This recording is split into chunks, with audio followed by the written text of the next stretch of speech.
Salut les kikis, j'espère que vous allez bien. Aujourd'hui, je vous retrouve chez moi pour un tour de mes plantes et on commence tout de suite avec cette magnifique Phalaenopsis, une orchidée, qui est dans ma cuisine et c'est la dernière acquisition. Alors j'allais dire ma dernière acquisition, mais non, c'est mon mari qui me l'a acheté.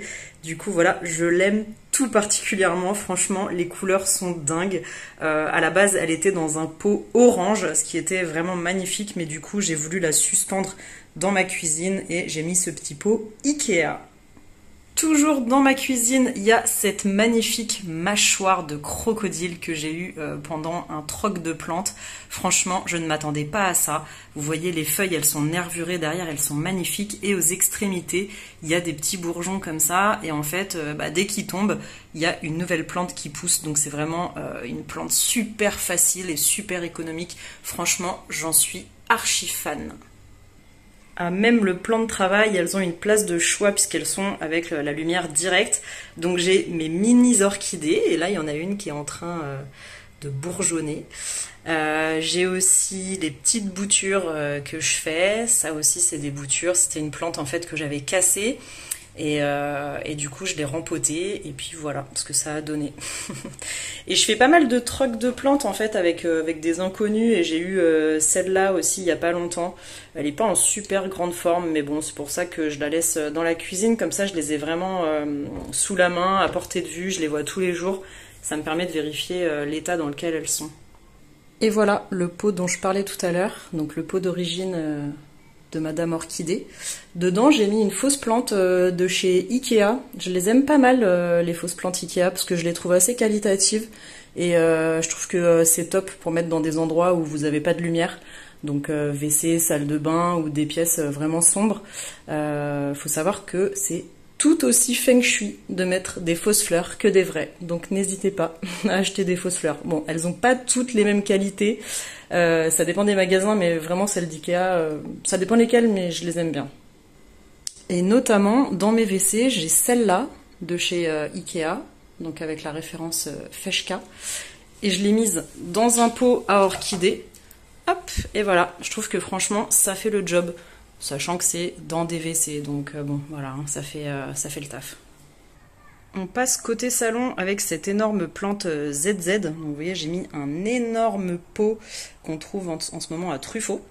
Ils sont pas très chers, hein. Vous allez voir, j'en ai pas mal de cette collection. Donc ça, c'était une plante qu'on avait achetée avec mon collègue chez Ikea. Et on l'a démultipliée en 3. Et vous voyez, après quelques années, elle se porte toujours aussi bien. Même si cette année, j'ai eu une grosse galère avec des moucherons de terreau. Je pense que j'ai acheté un terreau mauvais où il y avait des larves dedans. Du coup, vous voyez, c'est un peu rouge parce que j'ai mis un produit insecticide pour éradiquer les moucherons, puisque chaque femelle est capable de pondre jusqu'à 200 larves. Donc après, autant vous dire que votre salon ressemble à une jungle avec plein de bestioles, voilà, donc c'était très enquiquinant. Donc j'ai tout essayé en fait, hein. J'ai essayé le savon noir, j'ai essayé l'huile essentielle de citronnelle, j'ai essayé le marc de café, hein, on le voit, hein, d'ailleurs il y a des résidus. J'ai essayé de mettre du miel dans une soucoupe pour les attirer et pour qu'elles se noient. Franchement, voilà, ça m'a saoulée, du coup je suis passée à l'insecticide. Mais bon, voilà, au moins mes plantes vont être sauvées, puisqu'en fait les moucherons de terreau, finalement, ils s'attaquent aux racines et aux plantes, et du coup elles peuvent mourir, donc j'étais un peu deg, voilà. On continue le plan de tour avec la mythique Pilea, donc toujours avec le pot de chez Truffaut. Pilea qui m'avait été offert par mon ancien directeur pour mon anniversaire, donc pareil, il m'avait fait une toute petite bouture, il y avait peut-être 4-5 feuilles dessus, et puis voilà, elle se porte à merveille. Toujours dans mon salon, on trouve un pachira qu'on appelle aussi châtaignier de Guyane. Souvent, vous les voyez avec des troncs tressés. Le mien, il est plus tellement tressé en fait. Il a pris tellement d'envergure depuis que je l'ai acheté que voilà, ça ressemble plus à grand chose. Je l'avais acheté chez Lidl pour une poignée d'euros et franchement, il se plaît vachement bien. Je fais un petit focus aussi sur cette petite console que j'aime d'amour. C'est ma voisine qui me l'a trouvée aux encombrants. Franchement, on pouvait pas la laisser aller à la poubelle. On est d'accord, je l'adore. On continue côté salle à manger avec d'un côté un caoutchoutier qui fait plus que ma taille. Du coup, je dirais qu'il fait à peu près 1,70 m. Il est en train de me faire plein de nouvelles feuilles, il est en folie. Je trouve pas ça particulièrement joli en fait, le caoutchoutier, mais c'est une plante que j'ai sauvée de la poubelle, puisque c'est une dame en fait qui arrivait pas à s'en occuper ou qui avait pas envie de s'en occuper et qui l'a donnée en fait sur un groupe de dons sur Facebook. Donc voilà, sauvée d'une mauvaise maman, toujours avec le pot de chez Truffaut. Juste à côté, on a mon lombricompost. Je vous ferai une petite vidéo peut-être dessus pour vous en parler. Mais voilà, en tout cas, il est magnifique. Après, je suis pas fan de cette plante, mais je sais pas, je n'arrive pas à m'en défaire. Voilà, je l'ai sauvée, donc maintenant je la garde. Et celle-là, alors elle était rikiki quand je l'ai achetée. Je l'ai achetée chez Ikea. Pareil, toujours avec les pots de chez Truffaut là qui sont pas très chers et qui sont très très bien. Voilà, elle se plaît vachement bien. Je suis même obligée de la tutorer avec un bambou parce que sinon en fait elle retombe énormément. Et comme j'ai pas mal de bazar en dessous, là je filme pas mais j'ai plein de jouets de ma fille et du coup ça retombe pas mal. Du coup voilà, c'est pas mal les petits tuteurs en bambou. C'est un peu le côté jungle de chez moi. Je poursuis avec cette Alocasia Black Velvet. Du coup, la pauvre, elle a bien morflé entre cette partie-là que j'ai abîmée tout bêtement, les taches, les moucherons de terreau. Franchement, la pauvre, ça va, hein, je dirais pas qu'elle est mal en point parce qu'elle me fait des petits rejetons, elle m'a fait aussi des petites fleurs, enfin vraiment voilà, elle survit, j'ai envie de dire, mais elle est pas au top quoi, voilà. Toujours les petits pots de chez Truffaut. Tout là-haut, perché sur ma bibliothèque, j'ai cette petite plante qui fait des toutes petites feuilles, et puis elle descend, elle descend, elle descend, elle descend. Je l'avais chopée au centre socio-culturel de la ville où je bossais. Et du coup, voilà, c'était une petite pousse de rien du tout. Je l'ai juste mise dans la terre, et puis elle est repartie. Mon chéri l'a fait tomber, que nenni, on a récupéré les petites pousses, on les a repiquées, et elles sont reparties. Donc franchement, plante hyper facile si vous voulez démarrer par quelque chose chez vous. Côté salle à manger, j'ai le petit recoin de Phalaenopsis. Bon, bien sûr, en ce moment, j'en ai qu'une seule en fleurs, donc je peux vous la montrer, c'est celle-ci. Sinon, les autres, ce sont des blanches, des violettes ou des blanches avec des petites taches violettes. Ce sont que des Phalaenopsis, sauf celle-ci. Le problème, c'est qu'elles sont pourries par les cochenilles. Franchement, c'est une tannée. J'ai tout essayé, l'alcool, même le gel hydroalcoolique, j'ai essayé avec du coton-tige, de tout enlever, etc. Ça revient régulièrement. Ça les empêche pas de fleurir, hein, mais franchement, c'est casse-pied, c'est casse-pied. J'ai celle-là qui est en train de repartir, donc vous voyez, elles repartent toutes, hein, il n'y a pas de souci, hein, mais franchement, ça me pourrit tout. Ça m'a même atteint mes arbres de jade, que je vous montrerai sur le balcon. Une de mes dernières acquisitions, c'est cette magnifique Zébrina, qui se plaît pas mal, parce qu'elle m'a déjà sorti plein de feuilles. On a aussi cette Euphorbe, bon, un cactus, vous direz. Je l'avais acheté chez Lidl. Vous allez me dire, c'est étrange quand même quand on aime bien les plantes de les acheter chez Lidl ou chez Ikea, mais en fait je les trouve hyper qualitatives, hein. Ça fait pas mal d'années que je les ai, les plantes que je vous ai citées avant, que ce soit Lidl ou Ikea, et franchement elles tiennent vachement bien. Par contre ma Véronique là, elle elle est dead. L'acquisition du jour, c'est cette bouture de misère. Voilà, en allant pour le boulot chez un partenaire, j'ai vu qu'il avait pas mal de plantes et on va faire du troc. Du coup, même au boulot, en fait, je trouve des plantes. Ça, alors trop mignon, c'est un atelier que m'avaient payé mes meilleurs amis pour fabriquer son petit terrarium, son petit vivarium. Terrarium, avec des plantes. Donc à la base, elle était petite là, et puis là, clairement, voilà, le terrarium n'est plus assez grand. Mais elle se sent bien. Faut dire que je suis très bien exposée, hein. Là, il fait pas très beau, mais elles sont avec le contact direct du soleil, donc elles sont bien. Après, derrière, on a un petit cactus. Bon, il fait un peu la tronche, lui, hein, mais il y en a un autre, je vous le montrerai, il est à l'étage en dessous. Ça, c'est une bouture de la mâchoire de crocodile, dont je vous ai parlé tout à l'heure. Donc voilà, elle est moins... Je sais pas, c'est bizarre. Est-ce que ça vous arrive aussi, des fois, vous faites des boutures et la bouture est pas à l'identique de la plante d'origine. En fait, sur celle que j'ai dans la cuisine, toute la partie inférieure est zébrée comme ça, à des nervures. Et en fait, bah, c'est la seule feuille où il y a ça. Sinon, toutes les autres, elles sont toutes vertes. Donc bon, peut-être que c'est parce que c'est une bouture à suivre. L'étage en dessous, on retrouve des petites boutures. Une orchidée que j'ai sauvée hier dans un vide appartement. Voilà, c'était un décès et la dame donnait absolument tout ce qu'il y avait dans la maison. Là, on retrouve le petit pot du cactus du dessus. Et celle-là aussi, on avait acheté ça avec mon ancien collègue pour le boulot. Et là, tadam, elle est en train de me faire un petit rejeton. Dans mes dernières acquisitions, on retrouve cette petite plante. Mais alors, je suis étonnée parce que elle m'a sorti 2 feuilles et 2 feuilles en piteux état. En fait, quand je l'ai acheté, les 2 feuilles étaient en train de sortir. Et là, en fait, les 2, elles sont dans cet état-là. Donc, est-ce que ça va évoluer? Mystère. C'est la première fois que j'ai cette variété à la maison, donc on va voir. Et maintenant, côté balcon, on a ici des arômes. Alors, je suis dégoûtée parce que cette année, j'en ai pas vu la couleur. L'année dernière, ils étaient magnifiques, mais là, on est en juillet, ils sont toujours pas sortis. J'ai de la coriandre qui s'est invitée dans le pot. J'ai aussi, semble-t-il, du basilic. Mais j'en avais déjà l'année dernière du basilic avec les arômes. Donc voilà, je pense que c'est parce que je mets du terreau que je fabrique avec mon lombricompost. Mais comme je vous ai dit, je vous ferai une vidéo à part entière.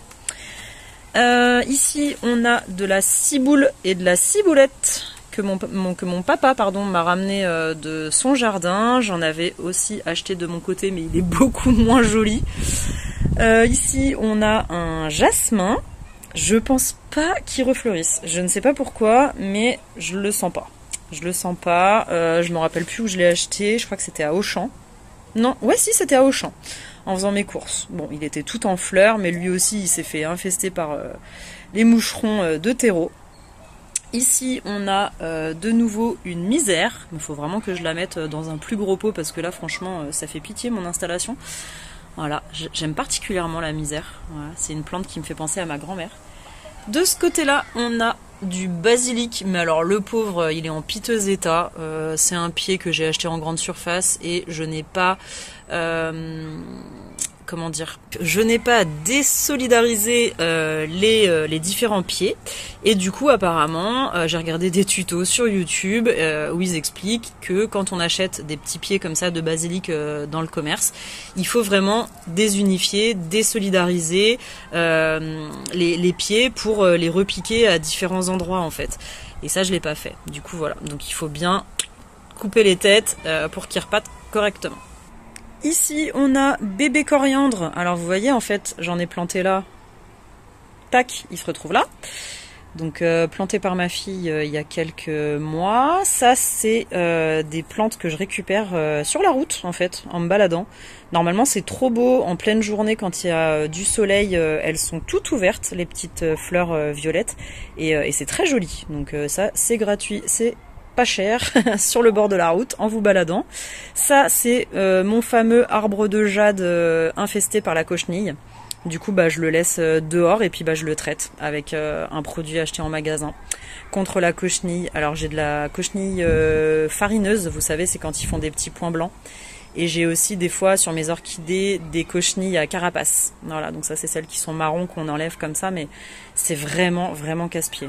Du coup, sur mon balcon, on a ma petite table à rempotage. Donc là, il y a mes engrais, mes semis, mes terreaux, etc. Il y a mon eau de pluie. Le bidon noir là que vous voyez, en fait, c'est du lombrité, donc que fabriquent mes vers de terre. Ça, c'est une plante qui était en perdition totale et que j'ai sauvée il n'y a pas longtemps. Et au miracle, elle me fait plein de rejetons. Tout ça, c'est nouveau. Là, c'est 2 pots qui sont prêts à accueillir mes plantes carnivores. Je suis en train d'en perdre déjà une sur les 3. Je suis dégoûtée parce que vu le prix, c'est 15 € la plante. Donc je suis un peu deg. Je vous les montre tout de suite après. Ça, j'ai récupéré cet après-midi chez ma mère. C'était dans une de ses jardinières. ça et ça. Ça, c'est un troc de plantes qu'on a fait avec une voisine. Ceux-là, bon, je les ai connus en meilleur état, hein. Je pense qu'ils étaient mieux en jardinière. Là, j'ai mis ça dans un contenant en verre et pas d'évacuation. Et du coup, on sent bien que ça leur réussit pas trop. Normalement, c'est hyper facile ça à dupliquer. Et je finis la partie balcon avec de la menthe qu'on a trouvée, pareil, sur un chemin. Bon, là, elle est pas, c'est pas ouf, hein. Cette année, franchement, niveau plantation, c'est pas trop ça. Et après, on a un autre arbre de jade qui m'a été offert par ma collègue. Et pareil, il a chopé la cochenille. Du coup, bah voilà, je le mets ici pour le traiter. Et puis, bah il y a son pot qui l'attend là, normalement, pour être rempoté. Mais cette année, honnêtement, beaucoup de désillusions, hein. Ça, c'est des trucs qui sont morts d'une année sur l'autre. Il y a ma Véronique qui a cramé complètement parce que bah, je l'ai mal exposé, je l'ai changé de place. On avait planté pas mal de choses avec mon mari et ma fille. Il n'y a rien qui a pris, si ce n'est ce truc-là, je sais même pas ce que c'est. Franchement, ça se trouve, c'est une mauvaise herbe. Là, j'ai essayé de faire des petites boutures, mais ça n'a pas pris. Bon, je vais finir la vidéo quand même sur les plantes carnivores, ce sera plus sympa que sur mes plantes en perdition. Je reviens tout de suite. Ah oui, et ça aussi que j'ai rempoté, enfin j'ai remis dans des jardinières parce qu'en fait c'est vraiment des plantes faciles qui se dispersent. Plus elles ont de place et plus elles se dispersent, donc ça c'est vraiment facile à faire et le rendu est plutôt joli. On termine cette vidéo avec les plantes carnivores. Donc vous voyez, j'en ai 2 sur 3 qui sont franchement pas en bon état. C'est mon mari qui me les a achetés pour la fête des mères. Comme on était infesté de moucherons de terreau, on s'est dit que ce serait peut-être une solution pour s'en débarrasser. Et on avait regardé pas mal de tutos, on savait que c'était assez difficile à entretenir. Mais bon, on s'est dit, on tente. C'est quand même 15 € le pot. Donc bon, c'est là franchement ça me fait mal au cœur de me dire qu'il y a quasiment 45 € de plantes qui sont en train de crever. La Dionaea c'est la plus connue, hein. Vous savez la bestiole se met à l'intérieur et puis hop elle se referme pour la manger et puis elle la digère tranquillement. Là clairement en fait ce que ça m'a fait, bah ça s'est mis à noircir.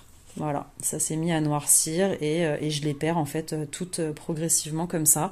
À la base, elle était pleine. En fait, le pot était plein de petites pousses. Alors, j'ai quand même réussi à en faire repartir. Enfin, repartir. Il y en a des nouvelles qui ont poussé, mais elles ont jamais vraiment éclos quoi. Donc bon, ça c'est le premier échec. C'est donc la Dionaea. La deuxième, c'est ma préférée. Alors, elle était hyper bien en point, c'est la Sarracenia, donc vous voyez, hein, 15 €.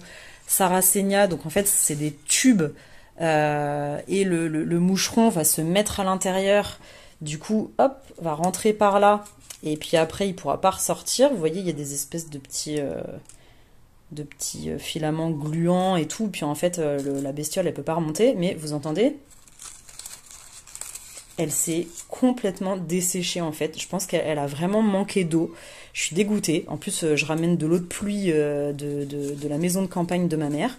Mais là, vous voyez, par exemple, ça, c'était deux nouveaux tubes. Alors, quand je les touche, ils sont quand même plutôt pas mal. Mais c'est vrai que les extrémités, là, c'est... ça fait peur, quoi. Franchement, c'est un échec, quoi. Donc bon, celle-là, c'est pas tout à fait foutu. J'ai acheté de l'engrais spécial à base de tourbe pour les faire repartir. Donc je vais voir ce que ça donne. Apparemment, il faut vraiment que la motte soit tout le temps humide. Donc affaire à suivre pour la Sarracenia. La troisième, je ne sais absolument plus comment elle s'appelle. Là, le principe, c'est qu'en fait, sur les extrémités, il y a des petits poils. Il y a une espèce de produit en fait que produit la plante, hein, qui se met sur les petits poils des extrémités. Pour le moustique, ça ressemble à de la rosée, du coup il veut boire l'eau et finalement en fait c'est de la glu et il reste collé. Voilà, hop, je sais pas si je vais réussir à vous filmer tout ça, mais vous voyez un peu, voilà le concept. Et là, je suis plutôt optimiste pour celle-là parce que on voit, hop, des nouvelles petites pousses. Et c'est la seule que j'ai rempotée. Donc voilà, affaire à suivre. Mais c'est vrai que pour une première, on va dire, c'est pas que je suis fière de moi, mais bon, il y a eu quand même des petites repousses sur les 3, donc je me dis que tout n'est pas fichu. Mais bon, je savais aussi que c'était très très compliqué d'entretenir des plantes carnivores, donc affaire à suivre. Bon, et puis bah, quand il y en a plus, il y en a encore. Aujourd'hui, dans le cadre du boulot, j'ai rencontré un plant addict et spontanément, on s'est mis à troquer des plantes. Il m'a offert cette magnifique oreille d'éléphant, donc une alocasia. Il m'a donné cette orchidée bah, qu'il allait mettre à la poubelle en fait, donc je l'ai récupérée vraiment pour faire un sauvetage. J'ai vu qu'il y avait une mini racine qui est censée faire une tige ou une feuille, donc je l'ai gardée. Et ce cactus de Noël qui était alors chez lui bien rose aux extrémités, là on le voit un peu moins sur ce qu'il m'a donné, mais apparemment ça fait de très jolies fleurs au moment de Noël, donc en hiver. Donc voilà les 3 petites dernières arrivées chez moi. Je suis ravie de cette acquisition.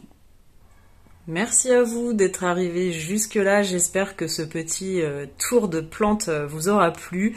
Je finis la vidéo sur cette magnifique Monstera qui m'a été donnée lors d'un troc de plantes avec un voisin. Franchement, j'étais choquée en fait quand il m'a apporté une bouture de cette plante parce que j'en avais jamais eu et pour moi elle représente vraiment la plante verte en fait des amateurs de plantes et du coup bah voilà je suis trop contente. C'est vraiment cette feuille ma préférée de toutes. Au début il y en avait pas du tout des trous dans la petite bouture qui m'a amenée et voilà maintenant elle se plaît grave et du coup je pense que je vais la rempoter et mettre un espèce de tuteur vous savez qui monte comme ça pour que je puisse accrocher les plantes parce qu'en fait bah, ça commence voilà à faire des racines en folie voilà là et je suis obligée de mettre des petites pinces et des petits tuteurs en bois donc voilà, n'hésitez pas à me suivre sur Instagram, je fais des photos des fois de mes petites plantes fétiches et puis je vous dis à bientôt.